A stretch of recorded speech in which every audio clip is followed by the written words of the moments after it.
नमस्कार, हिमाचल समाचार में आपका स्वागत है। आज के मुख्य समाचार। कुल्लू में राज्य सरकार 80 करोड़ रुपए से विकसित करेगी रोपवे। सरकार के ठोस कदमों के फलस्वरूप राज्य में पर्यटकों की आमद में उल्लेखनीय वृद्धि से प्रदेश की अर्थव्यवस्था को मिल रहा संबल। स्वयं सहायता समूह से जुड़कर महिलाएं बन रही आत्मनिर्भर। स्वयं सहायता समूह द्वारा निर्मित किए गए उत्पादों की मांग उच्च गुणवत्ता के चलते बढ़ती जा रही है दिन प्रतिदिन। और अब समाचार विस्तार से। मुख्यमंत्री ठाकुर सुखविंदर सिंह सुक्खू के दूरदर्शी नेतृत्व में राज्य सरकार प्रदेश में विश्व स्तरीय पर्यटन अधोसंरचना को प्रतिबद्धता से विकसित कर रही है। जिला कुल्लू में पर्यटन गतिविधियों को बढ़ावा देने के उद्देश्य से अभिनव प्रयास करते हुए सरकार ने कुल्लू बस अड्डे से पीच पैराग्लाइडिंग पॉइंट तक 80 करोड़ रुपए की अनुमानित लागत से एरियल रोपवे के निर्माण को मंजूरी प्रदान की है। कुल्लू से पीचगांव सड़क मार्ग से लगभग 12 किलोमीटर दूरी पर स्थित है। 1.20 किलोमीटर लंबे रोपवे के निर्मित होने से पर्यटकों और लोगों के लिए सुरक्षित और सुविधाजनक परिवहन का विकल्प उपलब्ध होगा। पीचगांव रमणीय और अद्वितीय सौंदर्य से परिपूर्ण लग घाटी का प्रवेश द्वार है और इस पहल से पर्यटन गतिविधियों को बढ़ावा मिलेगा, जिससे स्थानीय लोगों की आर्थिकी सुदृढ़ होगी और साहसिक गतिविधियों में रुचि रखने वालों के लिए नए अवसर सृजित होंगे। रोपवे परियोजना के पूर्ण होने के उपरांत स्थानीय लोग और पर्यटक आसानी से पीच पैराग्लाइडिंग पॉइंट तक पहुंच सकेंगे। प्रदेश सरकार के प्रयासों से नवोदित और अनुभवी पैराग्लाइडर के लिए ये एक आदर्श गंतव्य बन जाएगा। यह परियोजना साहसिक, धार्मिक और जल आधारित पर्यटन को बढ़ावा देने के लिए प्रदेश सरकार के व्यापक प्रयासों की ओर एक और महत्वपूर्ण कदम है। राज्य की अर्थव्यवस्था में पर्यटन क्षेत्र महत्वपूर्ण स्थान रखता है। राज्य सरकार प्रदेश में इको टूरिज्म को बढ़ावा देने के लिए प्रमुखता से कार्य कर रही है। इसका उद्देश्य पर्यटकों को प्राकृतिक और अनछुए गंतव्य स्थलों का अनुभव प्रदान करना है। इसके साथ प्रदेश सरकार प्राकृतिक संसाधनों का संरक्षण भी सुनिश्चित कर रही है। राज्य सरकार पर्यटन अधोसंरचना को सुदृढ़ करने की प्रतिबद्धता पर कार्य करते हुए हर क्षेत्र में यथासंभव विकास और संसाधनों के उचित दोहन के लिए प्रतिबद्ध है।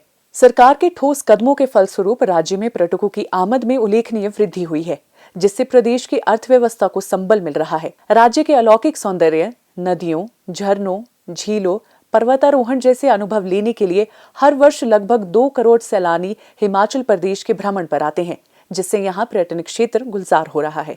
प्रदेश की महिलाएं स्वयं सहायता समूहों से जुड़कर अपनी आर्थिकी को सुदृढ़ कर रही हैं। स्वयं सहायता समूह की महिलाएं विभिन्न प्रकार के उत्पाद, अचार, सेपू व मसाला बड़ियां, पापड़, हल्दी, शहद, दलिया, आटा, चटनी, मक्की का आटा सहित अन्य उच्च गुणवत्ता वाले खाद्य उत्पाद तैयार कर रही हैं। ये उत्पाद खाने में स्वादिष्ट होते हैं और पोषक तत्वों से भी भरपूर हैं। स्वयं सहायता समूह द्वारा निर्मित किए गए उत्पादों की मांग उच्च गुणवत्ता के चलते दिन प्रतिदिन बढ़ती जा रही है। इससे महिलाओं की आर्थिकी में महत्वपूर्ण सुधार देखने को मिल रहा है, जिससे वे आत्मनिर्भर बनकर सम्मानजनक जीवन जी रही है। स्वयं सहायता समूह द्वारा तैयार उत्पादों को न केवल स्थानीय बाजार बल्कि बाहरी राज्यों में भी बेचा जाता है। समूह के उत्पादों को ग्रामीण स्तर पर हिम मेरा शॉप के साथ साथ जिला, राज्य और पड़ोसी राज्यों में आयोजित होने वाले मेलों में भी प्रदर्शित किया जाता है। इससे महिलाओं को अपनी मेहनत का अच्छा मूल्य प्राप्त हो रहा है। जिला ऊना की ग्राम पंचायत टकारला से राधे कृष्ण समूह की श्रीमती नीलम देवी बताती हैं कि वर्ष 2011 में 10 महिलाओं ने इस समूह से जुड़ने का निर्णय लिया था। समूह के कार्य को आगे बढ़ाने के लिए सेंट्रल बैंक ऑफ इंडिया की ओर से कम ब्याज दर पर 5 लाख रुपए का लोन तथा 15,000 रुपए का रिवॉल्विंग फंड लिया गया था। श्रीमती नीलम देवी ने बताया कि समूह ने भारतीय खाद्य सुरक्षा एवं मानक प्राधिकरण से भी पंजीकरण करवाया है, ताकि उनके उत्पादों की गुणवत्ता पर कोई सवाल न उठे और विक्रय करने में आसानी रहे।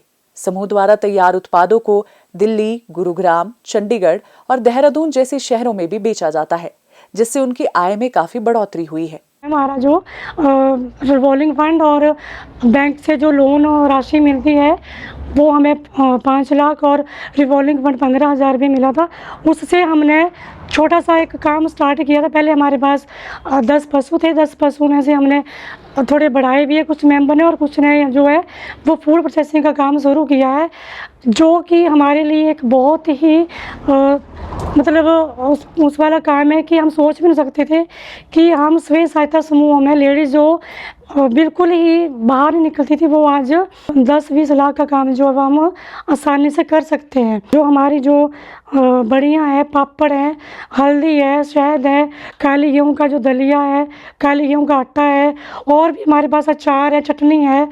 जैसे कि हम लोग पहले अपने घर तक ही सीमित थे, लेकिन NRLM से जुड़ने के बाद हम जैसे सरस मेले लगते हैं, जैसे मैंने सरस मेला अभी देहरादून, गुड़गांव, दिल्ली, धर्मशाला, चंडीगढ़, मंडी, जहाँ भी मौका मिलता है, जैसे भी हमें ऑफ़र आती है तो हम कोई भी मौका नहीं छोड़ते हैं।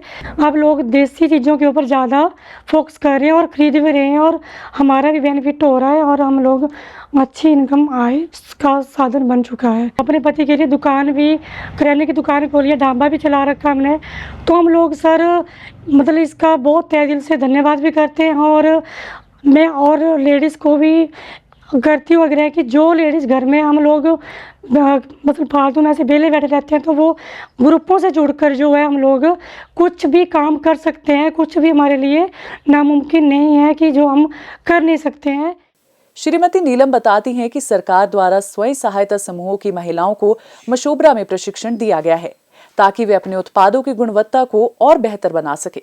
उन्होंने स्वयं सहायता समूह की महिलाओं को नियमित अंतराल पर बाजार की मांग के अनुरूप प्रशिक्षण प्रदान करने तथा उनके द्वारा तैयार उत्पादों को उचित बाजार उपलब्ध करवाने के लिए प्रदेश सरकार का धन्यवाद किया है। ये जो HPSRLM के तहत जो हमें ट्रेनिंगें होती हैं, जैसे कृषि उद्योग सखी की हुई, कृषि सखी की हुई, वो हमें जैसे शिमला में, गुम्मा में, मशोबरा में, या फिर DRDA उन्ना या ब्लॉक में, तो वहाँ पे हमें ट्रेनिंगें मोटे अनाज की सुंदरनगर में हुई।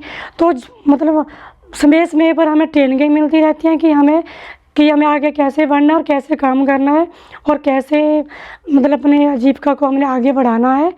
वर्तमान में ऊना जिला में कुल 2788 स्वयं सहायता समूह कार्य कर रहे हैं, जिन्हें अब तक 9 करोड़ 85 लाख रुपए की राशि स्टार्टअप फंड, रिवॉल्विंग फंड और सामुदायिक निवेश फंड से प्रदान की जा चुकी है। श्रीमती नीलम देवी ने अन्य महिलाओं से आग्रह किया कि वे भी स्वयं सहायता समूह से जुड़कर अपनी आर्थिकी मजबूत करें और अपने परिवार के भरण पोषण में मदद करें। ये न केवल महिलाओं की सशक्तिकरण की दिशा में एक महत्वपूर्ण कदम है, बल्कि ग्रामीण विकास में भी अहम भूमिका निभाने का अवसर है। हिमाचल समाचार देखने के लिए सब्सक्राइब करें यूट्यूब चैनल हिमाचल समाचार, लाइक करें Facebook page information and public relations department Himachal Pradesh और CMO हिमाचल, फॉलो करें X @DPRHP और CMO हिमाचल, फॉलो करें इंस्टाग्राम @DIPR हिमाचल और CMO हिमाचल, विजिट करें वेबसाइट www.himachalpr.gov.in। इस अंक में इतना ही, कल फिर होगी मुलाकात। दीजिए इजाजत, नमस्कार।